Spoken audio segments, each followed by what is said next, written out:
Que el Gobierno, reunido en Consejo Extraordinario de Ministros, acaba de decretar el estado de alarma en todo el país. Ana Biriain Apezteguía, presidenta de la Asociación de Hostelería y Turismo de Navarra. Bienvenida, muy buenas noches. Hola, buenas noches. Esta es la situación. Las imágenes, cuando uno sale a la calle, son similares a estas. Y las declaraciones del presidente del Gobierno nos vuelven a poner otra vez contra las cuerdas. ¿Cómo está el sector de la hostelería en Navarra? Pues la verdad es que estamos derrotados, se puede decir, pero con ganas de seguir luchando. Estamos muy afectados, los ánimos están muy calientes cada día que pasa más. Y bueno, pues la realidad es que tenemos, como han visto las imágenes, o hemos visto todos, las empresas cerradas, los bares, los restaurantes, los hoteles no están cerrados, pero como si lo estuvieran, porque tenemos cierre perimetral y desde luego la gente tiene miedo, los navarros tenemos miedo a salir. Los apartamentos turísticos igual, las casas rurales, los campings, todo el sector hostelero y turístico de Navarra está parado o cerrado, que es lo mismo. ¿Pensabais que llegaría a esta segunda parte? La primera la vivimos prácticamente todos. ¿Esta segunda parte no. se corresponde a esta segunda ola? Pues la verdad es que no lo esperábamos. Nosotros hicimos un grandísimo esfuerzo en la primera parte de la pandemia y fuimos los primeros que cerramos. De hecho, 3 días antes ya comunicamos al Gobierno y al Ayuntamiento de Pamplona y al Ayuntamiento de Tudela que pensábamos cerrar, que creíamos que moralmente lo teníamos que hacer y teníamos que dar ejemplo porque algo había que hacer con los contagios y fuimos los primeros. Pero en ningún momento pensamos que después de tantísimo esfuerzo como el que hicimos, tantísimo y como el que hizo todo Navarra y toda España, íbamos a estar otra vez en esta situación. No nos lo imaginábamos. ¿Las ayudas que tanto el Ejecutivo Central como el Gobierno de Navarra pusieron encima de la mesa han aplacado de alguna manera ese primer golpe?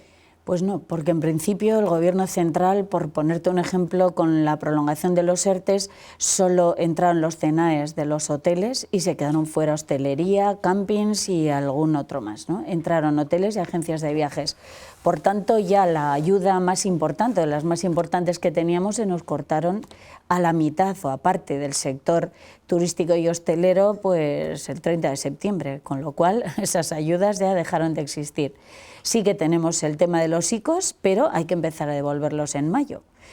También es cierto que ahora hay conversaciones con el Gobierno Central de la posibilidad de alargar estos ICOs, lo mismo los años de amortización que los años de carencia. Veremos. Los ICOs son todos los préstamos que se han pedido al Instituto de Crédito Oficial con unas condiciones diferentes a que si uno va al banco, ¿no? Y con aval del Estado, que es importante, ¿no? Aparte de unas condiciones bastante buenas, como puede ser un 1,5% de interés, sí que es cierto que estaban avalados al 80% avalados por el Estado.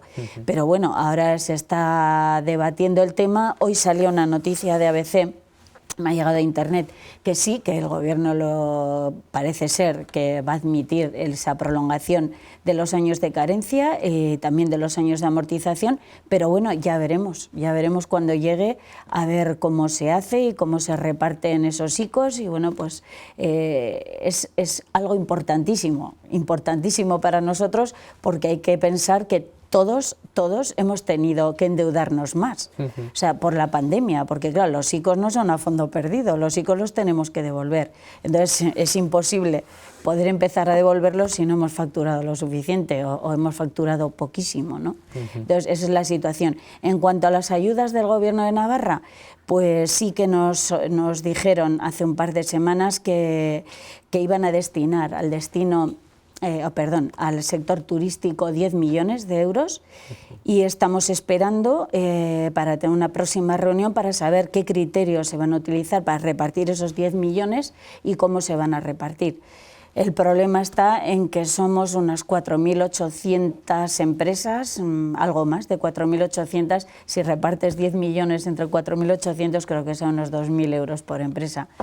Como comprenderás, eso no es absolutamente nada para una empresa, ¿no? de turismo o de hostelería, no nos supone absolutamente nada.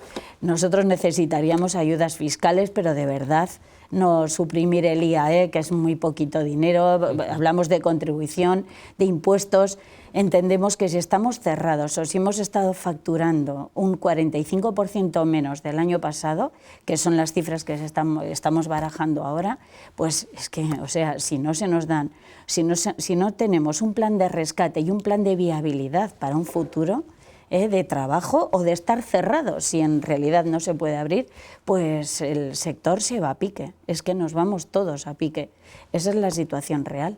¿Ese plan de rescate para ustedes que es incrementar esa cantidad o realmente sentarse y ver cuál es la afectación que tiene cada una de las empresas, cada una de las localidades, porque no es lo mismo una ciudad con X número de bares y X población que otra? Y no hablamos solo de bares o de restaurantes, hablamos también de hoteles, de campings, de casas rurales, de apartamentos turísticos y de agencias de viajes, de todo el sector turístico de Navarra, ¿no? En esa reunión de la que hablan que se va a producir esta semana, ¿qué van a pedir al Gobierno? Ustedes ya han hablado efectivamente de ese plan de rescate, de ese plan de viabilidad.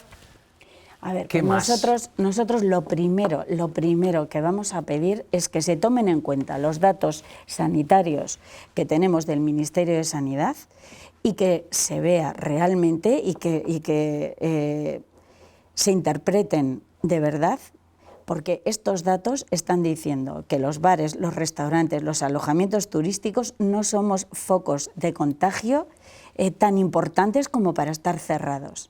Nosotros tenemos los datos que además se han actualizado, creo que fue el 23 de octubre, en el cual se ve claramente que nuestros trabajadores no superan los contagios de nuestros trabajadores en un 5,35%, no superan el 5,50% a nivel nacional. Entonces, si ves otros sectores, como por ejemplo, y no quiero hablar de ningún otro sector, pero yo qué sé, pues por poner un ejemplo, los talleres, ¿no?, mecánicos, pues están en un 8 y pico, casi en un 9, ¿no? Y sin embargo no cierran todos los talleres mecánicos. Nuestros trabajadores, los que han estado contagiados, tampoco se han contagiado en el bar. Es que ha sido, o sea, creo que daban los datos de la hostelería de España en un 1,1 establecimiento por 100.000 en España que ha tenido un foco de contagio. Es decir, ese 5,35, y además son datos que sacamos de las mutuas de trabajo que trabajan con la Seguridad Social, ese 5,35 la mayor parte se ha contagiado fuera del centro de trabajo. Han venido a trabajar y gracias a nuestros protocolos sanitarios que aplicamos en todos nuestros establecimientos, se ha conseguido ver, se ha parado, se ha mandado a casa a este trabajador y si ha sido necesario se ha cerrado el local. 10, 15 días, se ha podido desinfectar, si hemos tenido plantilla para poder seguir trabajando, una vez que se ha hecho la desinfección hemos abierto otra vez, por supuesto con el beneplácito de Salud Pública, y si no se ha podido contratar más personal y se ha decidido esperar esos 10 días, se ha mantenido cerrado. Punto final. Estamos hablando de otros sectores, como puede ser, yo qué sé, por el sector agroalimentario o el sector industrial, en los cuales en los centros de trabajo sabemos que está habiendo brotes y brotes fuertes, donde gran parte de la plantilla se está contagiando y sin embargo no se habla y no se les ha cerrado. Entonces, ¿por qué se nos pone a nosotros como cabeza de turco? Es que no lo entendemos. ¿Qué pasa? Que como no hay que beber, no hay que bailar o hay que relacionarse socialmente con muchísimo cuidado, hay que cerrarnos para que todo el mundo se dé cuenta, pues no tiene mucho sentido. Estamos hablando de 18.000 trabajadores, de los cuales 4.000 son autónomos, 14.000 por cuenta ajena. ¿Cuánto va a suponer económicamente eso para Navarra? El tenernos parados, en tener estos trabajadores en el ERTE, en que nuestras empresas no estén pagando impuestos ni estén facturando, y no solo las nuestras, sino todos los distribuidores y todos los empleos que vienen, están relacionados con la hostelería. El domingo veíamos a gran parte de los distribuidores de hostelería con nosotros, pero también nos está apoyando el comercio, que también trabaja con nosotros, o el sector del transporte, ¿no? Mira los taxis, por ejemplo, y no solo los taxis, autobuses, bueno, todo lo que conlleva el turismo, ¿no? Y la hostelería. Entonces, bueno, yo creo que merece la pena darle una vuelta, estudiar estos datos que tenemos encima de la mesa, y quizá hay que tomar otra serie de medidas. ¿Que tenemos que tener restricciones? Por supuesto que tenemos que tener las restricciones que hagan falta, pero que nos dejen trabajar. No puede ser que nos den una restricción de un 25% en una terraza, porque eso es inviable, no podríamos abrir jamás, ¿no? Seguimos cerrados y ya está. Queremos que se nos escuche, queremos que se tengan en cuenta estos datos y queremos que se nos deje trabajar. ¿Qué han aprendido los miembros de la hostelería navarra en todo este tiempo? Porque te escucho ahora hablar, por ejemplo, de las terrazas, ¿no? Es verdad que de un tiempo a esta parte en Navarra ha habido un aperturismo a esto de las terrazas, nos hemos vuelto un poco más europeos, poniendo calefacciones, poniendo estufas en la calle y no teniéndole miedo ya no al virus, sino al frío en los últimos años, ¿no? Pero realmente, si los últimos estudios nos están diciendo que los aerosoles son ahora mismo el peligro fundamental o por el que fluye y por el que se mueve el virus, ¿entienden ustedes que las restricciones en interiores sean pues más estrictas? Sí, por supuesto, claro que lo entendemos, y además queremos que sea así. O sea, todos tenemos familiares y nosotros mismos, parte de nosotros también hemos sufrido la pandemia y la enfermedad. O sea, lo tenemos muy claro, que hay que tener restricciones y hay que aplicar pues todas las medidas posibles para que nuestros clientes y nuestros trabajadores y nosotros mismos no tengamos peligro, que es lo que hemos hecho desde que abrimos, aplicar unos protocolos sanitarios desde el primer momento que abrimos para dar seguridad. Y ahí están los números. Es que, insisto, tenemos protocolos, tenemos planes de formación en todos nuestros trabajadores. Por eso tenemos los números que tenemos en la hostelería y en la restauración. Por ponerte un ejemplo, en la Villavesa, ¿no? ¿Quién limpia esa barra donde va agarrado todo el mundo o donde se ha sentado todo el mundo? Nosotros, en cuanto se levanta un cliente, limpiamos con virucida. Nuestros trabajadores todos están formados para que ellos no se contagien o intenten no contagiarse y no se contagien nuestros trabajadores. ¿Qué hemos aprendido? Que tenemos que tener muchísimo cuidado con la salud de nuestros trabajadores, de nuestros clientes y de nosotros mismos, que también tenemos que hacer oferta en la calle, y de hecho estamos todos trabajando para que, si podemos abrir, y esperemos que sea lo antes posible, podamos tener la mayor parte de nosotros terrazas para poder trabajar al aire libre, y los que no, estamos también haciendo estudios en este momento, bueno, además que tenemos varios proyectos encima de la mesa para poder ventilar dentro de nuestros locales con ventilación mecánica, si no es posible que sea ventilación natural, porque en invierno pues nos podremos morir de frío cenando, por ejemplo, pero hay varios proyectos, primero para que la ventilación mecánica sea excelente, que además podamos poner aparatos que puedan medir la renovación del aire para que el cliente esté totalmente tranquilo de que en este local se ha renovado el aire lo que sea necesario, lo que Sanidad estipule, y además incluso tenemos algún proyecto muy interesante del cual, pues si todo sale bien, podemos empezar a hablar de ello pues en 1 o 2 semanas, en el cual puede ser posible hasta matar el virus a través de iones. O sea, es un proyecto además que está testado por el Ministerio de Defensa, en el cual ha trabajado la UPNA, la Universidad Pública de Navarra, y esperamos poder tener resultados pronto para poder incluso no solo renovar el aire, sino el que quiera poder incluso dar más seguridad, ¿no? Entonces, bueno, nosotros no paramos. Desde el primer momento, desde el primer día que tuvimos que cerrar, hemos estado trabajando en protocolos. ¿Por qué? Pues porque nuestro sector es un sector muy importante. Nosotros, el sector en toda España, no solo en Navarra, es un sector importantísimo. Hemos invertido millones en formación y seguimos invirtiendo. Somos el segundo destino turístico a nivel mundial. Muchas veces nos lo disputamos con Francia, ¿no? Segundo o tercero. Estamos hablando de una industria potentísima a nivel mundial. Nuestras empresas turísticas, hoteleras, están por todo el mundo. Creo que merecemos un respeto y un trato totalmente diferente al que se nos está dando. En la antigua crisis, en la crisis que hemos pasado hace poquito, que todavía no se ha levantado la cabeza del todo, fue el sector turístico y hostelero el que levantó el país. O sea, y ahora de repente nos encontramos de que hay que cambiar el sistema económico del país, pero bueno, pero hombre, por Dios, creo que merecemos otra vuelta de tuerca y estudiar un poco, ¿no?, cómo podemos salvar el sector. Pero Ana, cada vez que el Gobierno ha tomado una decisión, la hostelería lo ha rechazado, lo ha llevado a los tribunales, y los tribunales no os han dado la razón. De hecho, hace pocas horas sabíamos que el Tribunal Superior de Justicia de Navarra avalaba precisamente ese cierre de los bares y de los restaurantes, esa decisión última que había tomado el Gobierno de Navarra. ¿Esto cómo se encaja? Pues la verdad es que lo encajamos fatal, porque es que no lo entendemos. Nosotros, la verdad es que hemos presentado los datos que creemos que son los que valen, los datos sanitarios, y entonces decimos, a ver, si nos cierras, dinos por qué nos cierras, porque es que aquí están los datos sanitarios.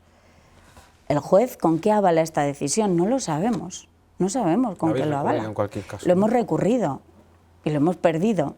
Hoy ya salió la sentencia, como dices, pero la verdad es que no entendemos, que nos lo expliquen, qué avala esta decisión, ¿no? Porque nosotros lo que presentamos son datos, y datos oficiales, no son nuestros datos. El Gobierno, ante esa petición de rescate del sector, efectivamente propuso esa batería de ayudas de la que hablábamos antes, esas ayudas directas de hasta 10 millones de euros, y además planteó eliminar el impuesto sobre actividades económicas. ¿Por ahí se va por el buen camino? A ver, es un gesto, y en aquel momento lo agradecimos y lo acogimos como un gesto, pues, de entendimiento y desde luego de respeto hacia el sector y de intención y de ganas de poder ayudarnos, ¿no? El problema es que es un gesto, como te he comentado antes. Los 10 millones son muy poquito dinero para todo el sector, muy poco dinero, y no nos supone nada. Nosotros tenemos unos gastos fijos todos los meses, cerrados o abiertos. Cerrados los seguimos teniendo y además tenemos cero ingresos, cero. Entonces, los 10 millones no nos supone gran cosa. O sea, ¿qué nos va a quitar? ¿2.000 euros de un mes, de los gastos fijos de un mes? Es que no nos supone nada. Y el IAE es un impuesto muy, muy reducido. ¿Por qué no la contribución, por ejemplo? ¿No? Que es un impuesto potente. Otra serie de impuestos que podemos hablar, ¿no? ¿Eso le van a proponer? Una amnistía en la reunión fiscal. Pues nosotros llevamos un plan de ayudas, por supuesto que vamos a proponer un plan de viabilidad, un plan de rescate que sea verdadero, que ayude verdaderamente al sector, y desde luego un plan de viabilidad basado en estos datos. Esto pasa por abrir con las restricciones que sean necesarias, pero abriendo, porque si no, no podemos, es que no vamos a subsistir por muchas ayudas que nos den. Hoy creo que antes de entrar estaba viendo en internet que me llegaba del Economista otra noticia, creo que en Italia iban a destinar 9.000 millones al sector turístico y hostelero. Aquí todavía estamos esperando, queremos saber, a ver, qué parte de estos fondos europeos se van a destinar al sector.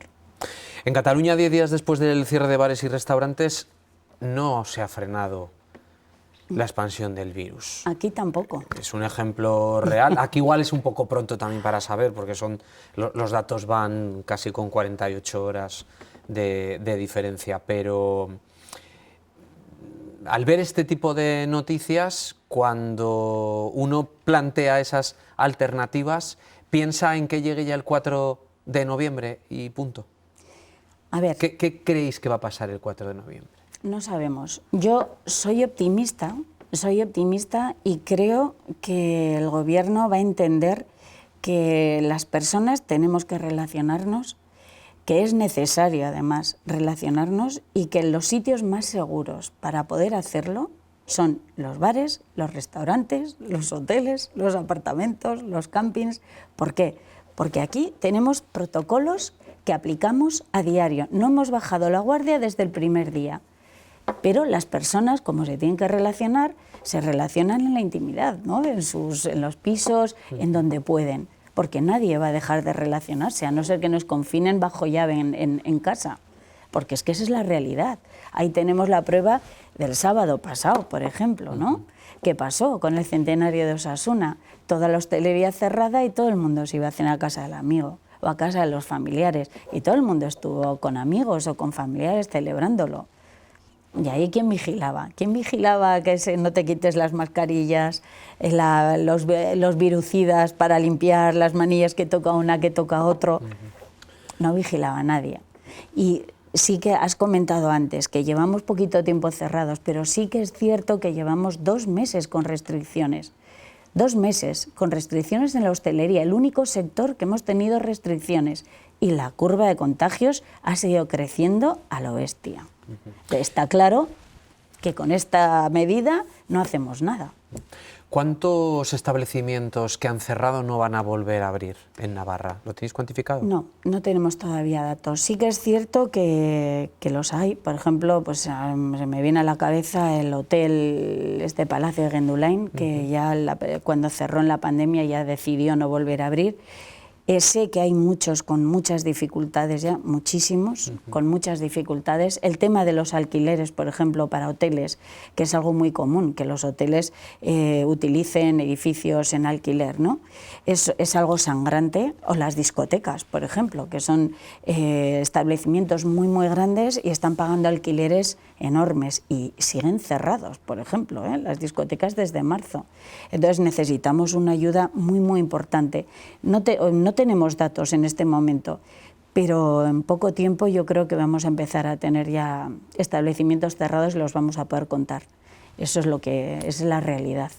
Y también te puedo decir que si todavía no hay, es porque la mayor parte de las empresas, el 98% de las empresas turísticas y hosteleras de Navarra son empresas familiares, el 98%.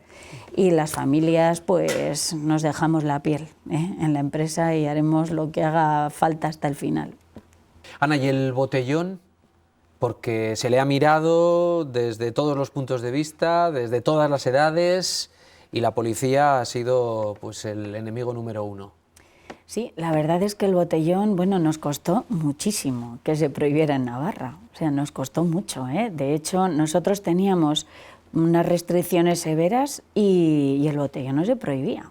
Y la gente podía seguir haciendo botellón, era algo que no entendíamos. Al final conseguimos que todos los grupos políticos nos apoyaran y se dieran cuenta que no hacíamos nada con tener a la hostelería controlada, con aplicar todos los protocolos que estamos aplicando y que el botellón se siguiera permitiendo. Nos costó muchísimo, muchísimo. Y además creíamos firmemente que era una medida necesaria, porque es que ¿qué haces? Si la gente joven se reúne, el botellón consiste en agarrarte un pedal, por decirlo de alguna forma, lo antes posible y el más grande que te puedas agarrar. Entonces, ¿cómo te vas a controlar, no? En esta situación es un poco difícil y esa es la cultura del botellón. Antes hablábamos de la reinvención, por ejemplo, con las terrazas. ¿El reparto a domicilio es el chocolate del oro o realmente va a ser otra alternativa para algunos establecimientos que antes ni se lo planteaban? A ver, sí puede ser una alternativa, por supuesto, pero en ningún caso es una línea de negocio que pueda sustituir a un establecimiento abierto. O sea, no. Por supuesto que no. Sí que hay empresas que se dedican a ello y bueno, pues tienen su gestión ya especializada en ello, pero como te digo, no es una alternativa. En ningún caso podría sustituir lo que es la empresa abierta y con sus trabajadores y con su oferta abierta al público, ¿no? en todas las condiciones posibles. Ana, que tengáis mucha suerte, que espero que la reunión de esta semana vaya lo mejor posible y que haya consenso para intentar encontrar ese equilibrio entre lo que quiere el sector, lo que quiere la calle, lo que quiere el gobierno. Pues esperemos que sí. Desde luego es una buena noticia el que el jueves nos podamos sentar con los consejeros y con el Gobierno para poder debatir, y espero, de verdad, soy optimista en que podamos llegar a un entendimiento y podamos llegar a poder abrir el sector y además contribuir y ayudar al control de la pandemia, porque nosotros somos aliados, no somos enemigos. Ana Beria Inapesteguía, presidenta de la Asociación de Hostelería y Comercio de Navarra y Turismo de Navarra, que del turismo hablaremos otro día. Muy Muchísimas bien. gracias. Vale, gracias a vosotros. Gracias.